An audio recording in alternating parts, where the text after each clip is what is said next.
Looking at ASEAN itself, you mentioned that you'd downgraded the growth forecast of a couple of ASEAN countries by a full percentage point. Which ones? So the ones we were most aggressive in cutting were sort of Singapore, Malaysia and Thailand. That is for the sort of same reasons as I highlighted earlier.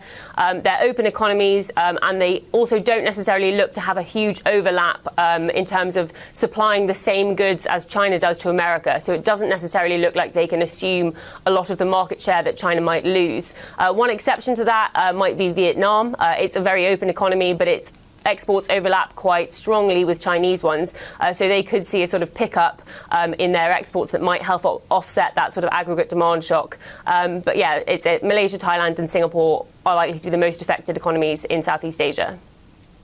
Alice, how do you think central bankers in ASEAN are viewing what Jay Powell's been saying in Congress?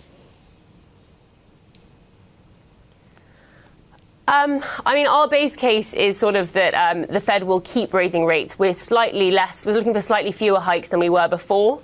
But in general, a sort of hawkish stance from the Fed relative to Southeast Asian economies will make policymakers sort of more concerned that they should be tightening policy as well.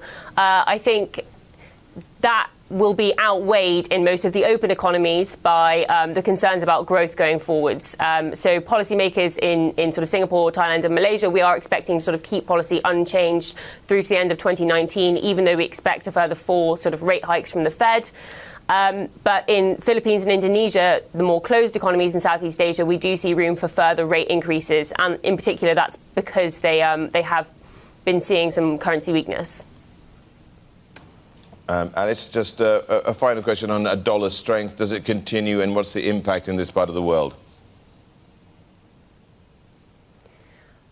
We think sort of dollar strength will continue against some of the Southeast Asian currencies. We have sort of further weakness in the ringgit, the Thai baht, the Philippine peso, where sort of credit growth has been very strong. But broadly speaking, the dollar has been very strong year to date, and so there's probably sort of less room for that to go against currencies more broadly.